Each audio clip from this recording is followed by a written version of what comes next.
Hi, welcome to Books and Bocadillos. My name is Maria Andrea, and today I am recording a tag video. I am quite behind on tags at the moment, and I was tagged in the month of May by Catherine at Raspberry Weeds to do the April Showers Spring May Flowers tag. The April Showers tag was originally created by Sabrina at Beyond the Book Reviews. And then Catherine was tagged and then did it in May and added the Mayflowers part to the tag.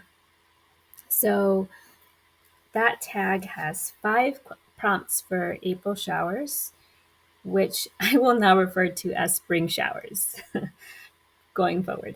And the last six are Mayflowers. Today is June 1st. May just ended, but I'm going to handle this tag as spring rain showers and spring flowers because technically we are still in spring. I was also tagged by Pat at Book Chat with Pat about the same time that Catherine tagged me to do the April showers / rainy day book recs tag. I compared the two tags and there are a lot of similarities, but the rainy day book recs has maybe two or three extra prompts. So I will go along with the spring showers, spring flowers part of it, and then I will add the rainy day book recs at the end.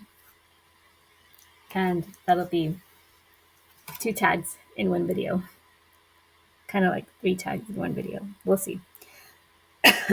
So, spring showers. Question number one. A book recommendation for a rainy day. Do you want the honest answer? The honest answer for this question is this.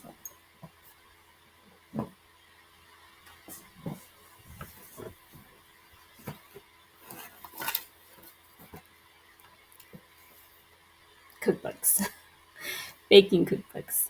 So, a read for a rainy day ideally is always going to involve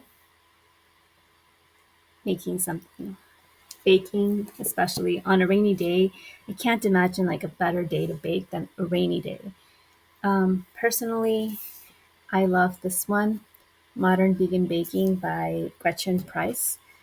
This is an amazing cookbook.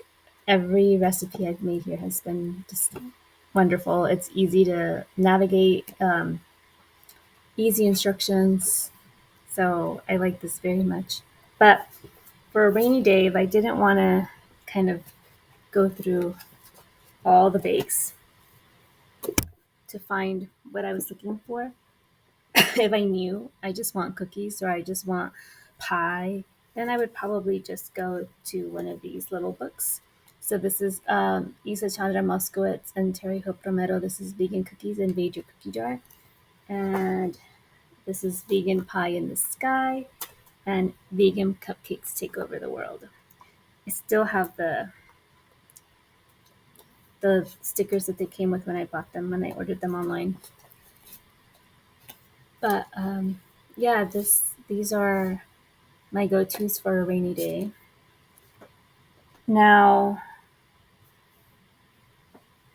if I'm going to be talking about books to read other than cookbooks for a rainy day, but inspired by the baking that I would be doing on a rainy day, I would have to start with Alice in Wonderland. This is a humongous, fancy Alice in Wonderland book, but I love Alice in Wonderland, and I think that if I was baking and reading, I would be inspired to throw a tea party. And what an amazing thing that would be on a rainy day to just lift up your mood, just to have some really yummy bakes and some delicious tea and have a little tea party. So, this is definitely one of my go tos for a rainy day. And then, um, If I wasn't baking and maybe I just wanted to be more loungy on a rainy day, then I have two ideas off my shelves. So I was trying to pull things mostly off my shelves that I could show you. The first is this one. I got this at a local indie bookshop, and it's Where the Heart Is by Billy Letts. And this has a movie.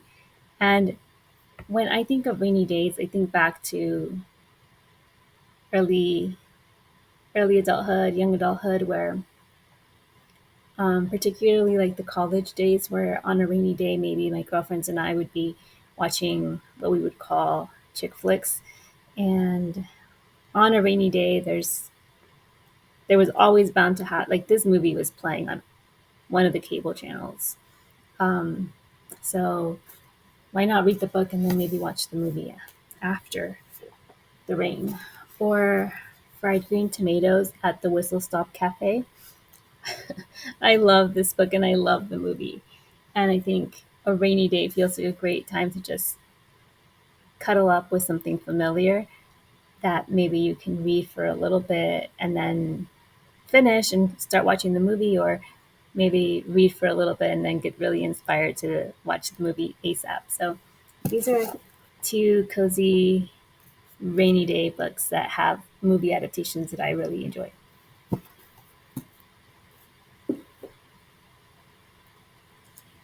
Okay. I am running out of space to put these books. Okay. Two characters you would like to spend a rainy day with. So the first one that came to mind was Samwise from Lord of the Rings. I think Samwise is a great friend, and I think that if he and I were stuck on a like at a rainy day together, we would be good at like cozying things up, getting the fire going, making something to eat, pulling up like good books, or maybe even like a card game or some sort of like fun board game. That would be really fun. He seems like a sweet, fun person to hang with. I also think Anne from Persuasion would be really cool to hang with on on a rainy day. She is very practical and make the most out of life and situations, and I think we could have some fun um, doing something like doing a craft or playing a game. Um, and then the third one that came to mind, I know it was only two, but then I got to thinking about the baking and I was like, I don't have the book because I listened to the audiobook, but Zoe Washington from the desk of Zoe Washington. Zoe Washington is a young baker, and I think she would be really fun to have in the kitchen. And we could make all sorts of cupcakes. In her book, Zoe from the desk of Zoe Washington, she is making these Fruit Loop, like fruity cereal based cupcakes. And ever since I read about those like Fruit Loops inspired cupcakes, I've been wanting to try them myself, try to make them here at home. So I think she would be fun to have with me while I bake. Question number three, a book that has a rainy day setting. And the first thing that came to mind was George Saunders' A Swim in a Pond in the Rain. Um, in this collection, okay, in this book, George Saunders curates Russian short stories and is like giving us a masterclass in Russian literature. And one of the stories particularly has a mention of rainy days on end, and that is The Darlin by Anton Chekhov, written in 1899. And I'm going to read just the first page of this. The Darling. Olenka Plemyanikova, the daughter of a retired collegiate assessor, was sitting on her porch, which gave on the courtyard, deep in thought. It was hot, the flies were persistent and annoying, and it was pleasant to think that it would soon be evening. Dark rain clouds were gathering, in the east, and there was a breath of moisture in the wind that occasionally blew from that direction. Kukin, a theater manager who ran a summer garden known as the Tivoli and lodged in the wind of the house, was standing in the middle of the courtyard staring at the sky. Again, he was saying in despair, it's going to rain again. Rain every day, as if to spite me. It will be the death of me. It's ruin, such a frightful loss every day. He struck his hands together and continued, turning to Olenka. There, Olga Semyonovna, that's our life. It's enough to make you weep. You work, you try your utmost, you wear yourself out, you lie awake nights, you rack your brains trying to make a better thing of it. And what's the upshot? In the first place, the public is ignorant, barbarous. I give them the very best operetta, an elaborate spectacle, first-rate vaudeville artists, but do you think they want that? It's all above their heads. All they want is slapstick. Give them trash. And then look at the weather. Rain almost every evening. It started raining on the 10th of May, and it has kept up all May and June. It's simply terrible. The public doesn't come, but don't I have to pay the rent? Don't I have to pay the artist? The next day toward evening the sky would again be overcast, and Kukin would say, laughing hysterically, well, go on, rain, flood the garden, drown me. Bad luck to me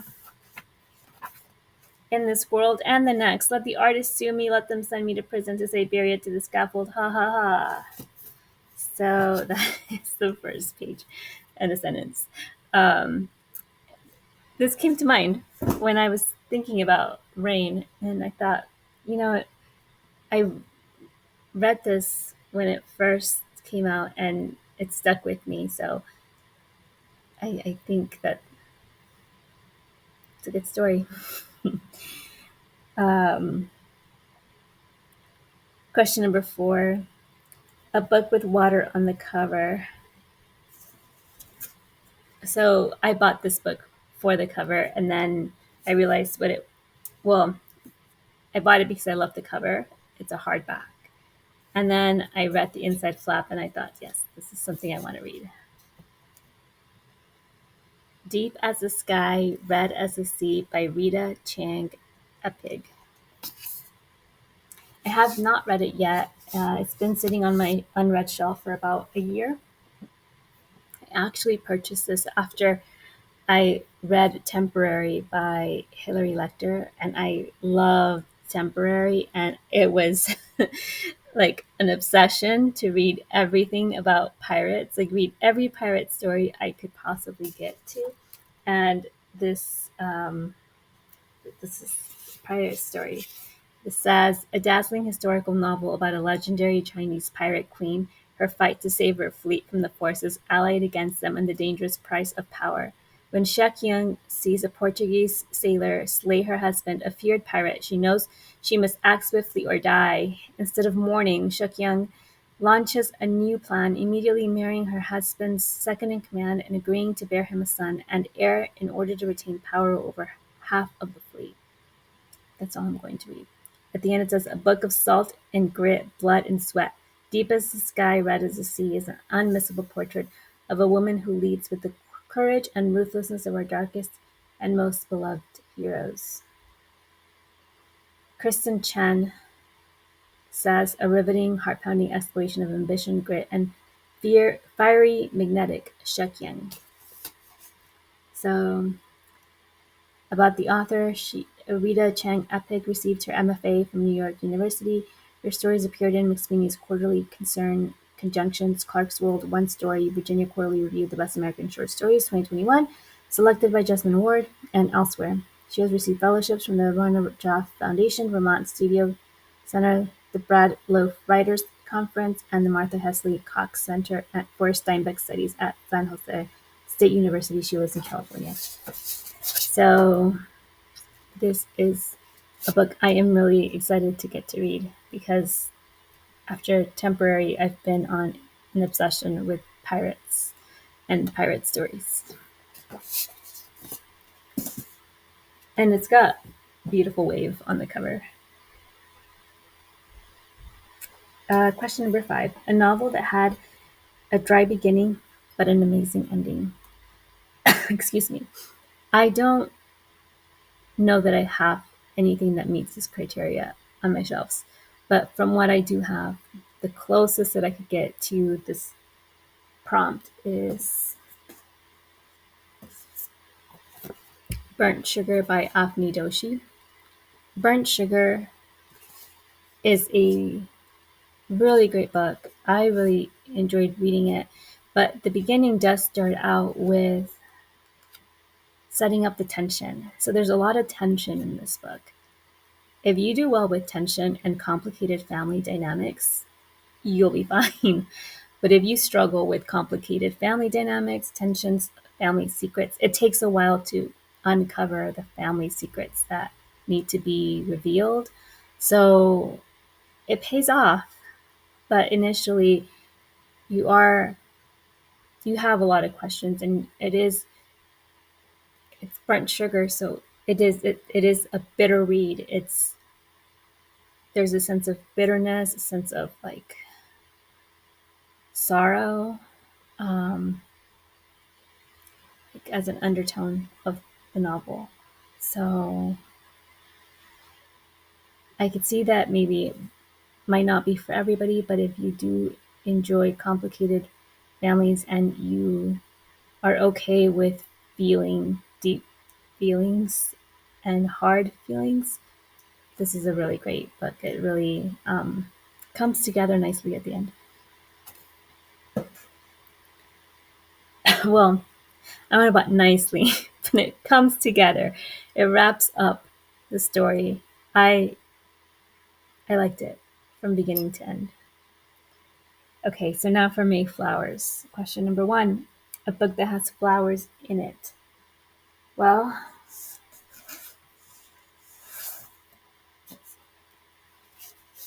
this cover has flowers. This is The Language of Flowers, a fully illustrated compendium of meaning, literature, and lore for the modern romantic by Odessa Begay.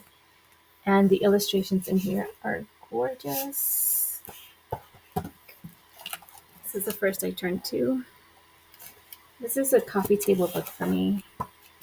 And when I'm maybe wanting to read about flowers, this is a book that I might pick up.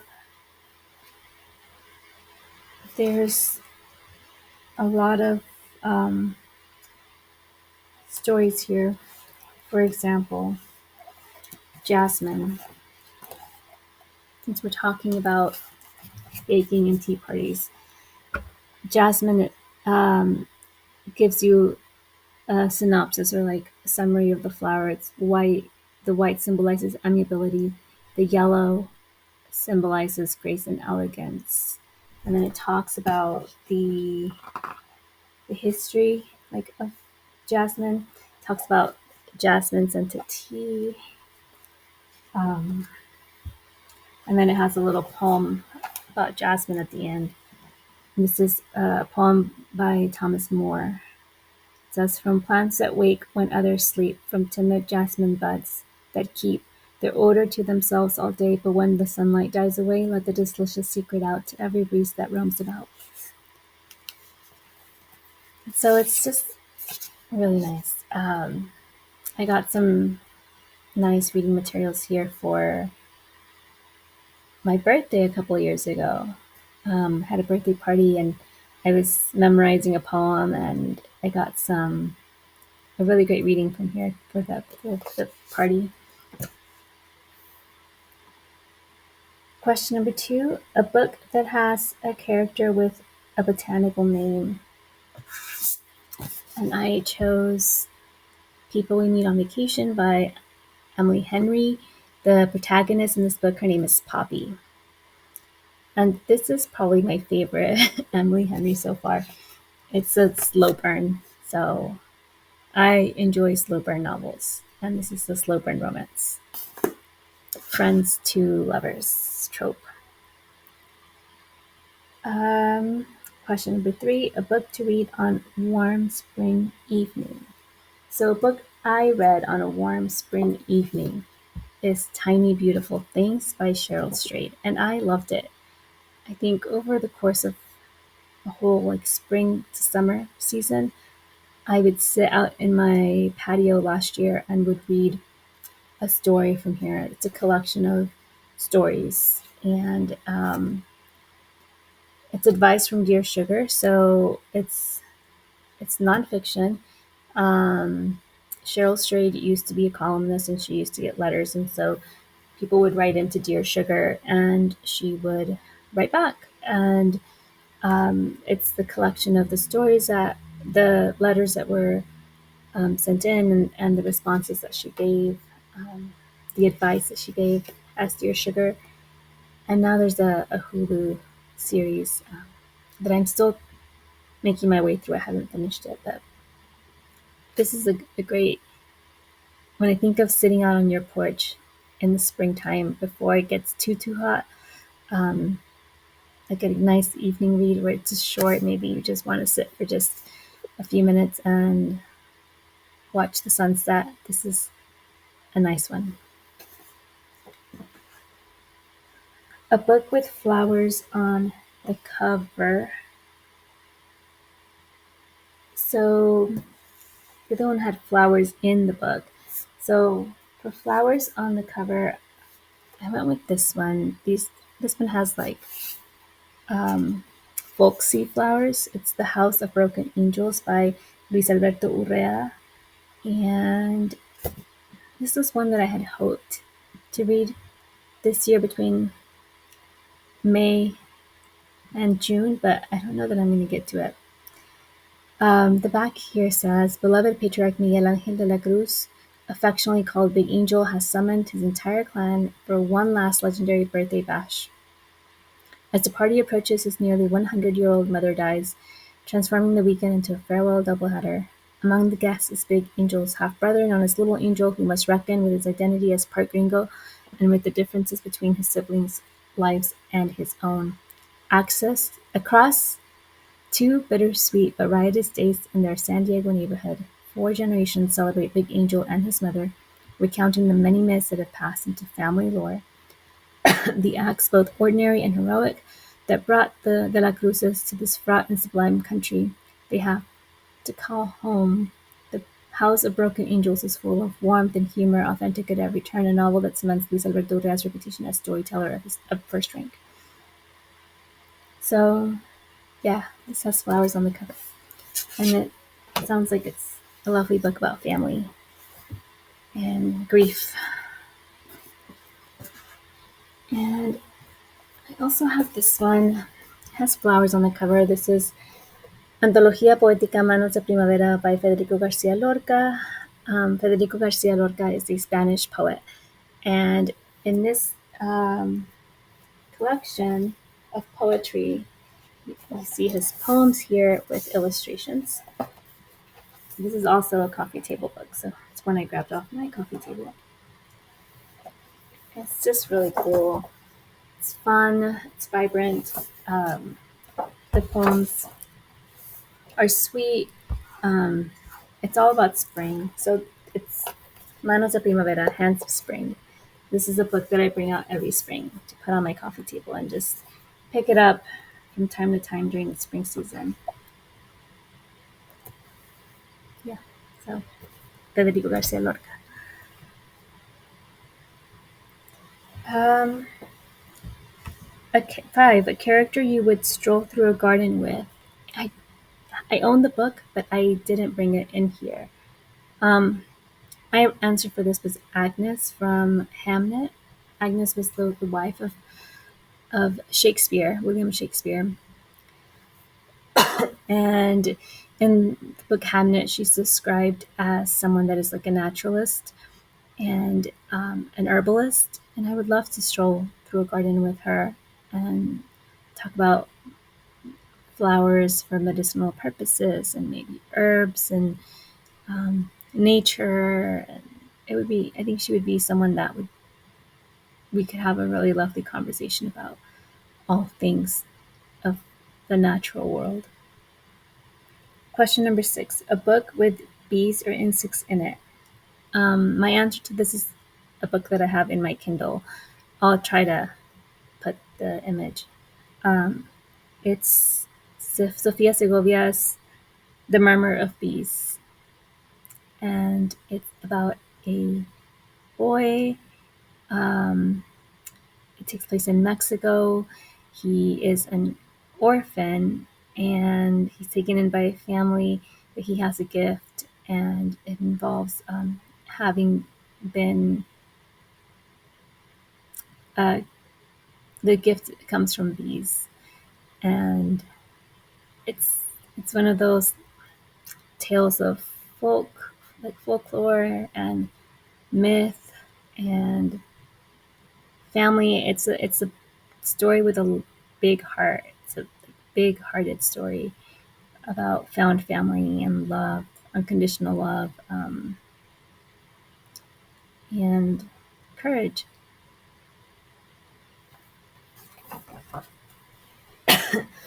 Then for the tag spring showers slash rainy day book recommendations, um, prompt number one was Water on the Cover. We've already talked about that. Prompt number two was a classic novel to curl up with. I already talked about Alice in Wonderland. Um, Prompt number three is a scary book you would read during a rainstorm. So I would read Horror Store by Grady Hendrix during a rainstorm. That's why it's on my nightstand.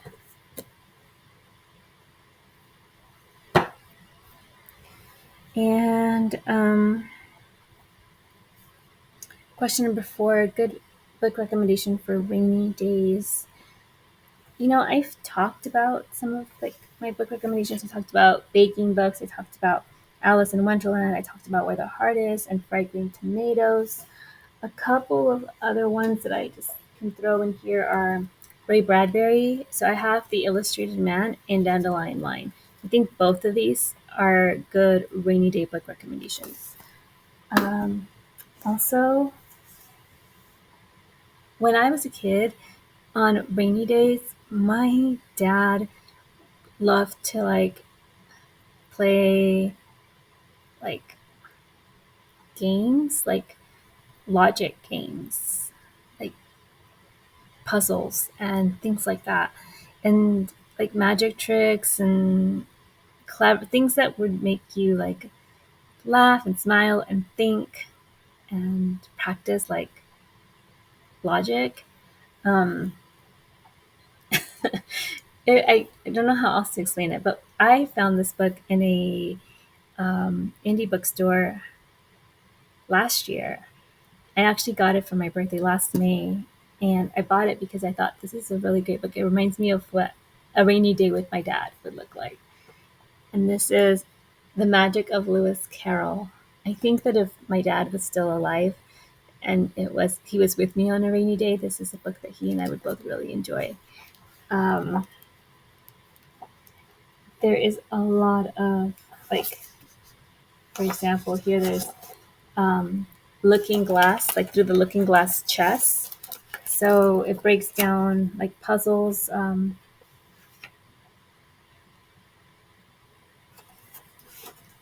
Like for the Looking Glass chess, it says, I wouldn't mind being a pawn if only I might join, though of course I should like to be a queen best. She glanced rather shyly at the real queen as she said this, but her companion only smiled pleasantly and said, That's easily managed. You can be the White Queen's pawn if you like, as Lily's too young to play, and you're in the second square to begin with. When you get to the eighth square, you'll be queen. It says few of Carroll's puzzles have caused more head scratching among experts than the difficulties posed innocently by him in the game on which Through the Looking Glass is based. The chess motif is far more prominent in the later book than the playing card and croquet motifs in Alice's Adventures in Wonderland. Not only is a chess diagram included at the beginning, but the problem is posed, namely white pawn Alice to play and win in 11 moves. So it gives you the chess board and the moves. So the magic of Lewis Carroll to cure rainy day blues and boredom. Then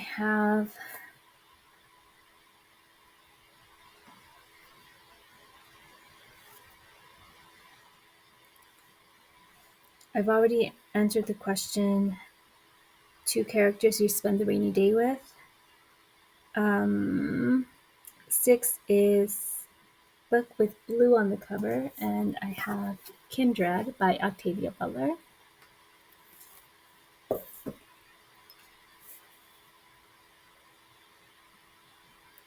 Seven, A Rainy Day Setting. I've already talked about that short story by Anton Chekhov. Eight, a book you would use as an umbrella. The only time I ever used a book as an umbrella was when I was living in London. I used my London A to Z guide as an umbrella. Nine, what character would you like to share an umbrella with? Anne from Persuasion and Sherlock Holmes. I think I would love to share an umbrella with Sherlock Holmes and get like an up close view to like how he navigates the world, like what he's picking up on, where his gaze is heading. That would be really interesting and fun. And lastly, question number 10, A Dry Beginning with an Amazing End. I've already talked about this one. My recommendation for this one was Burnt Sugar by Afni Doshi.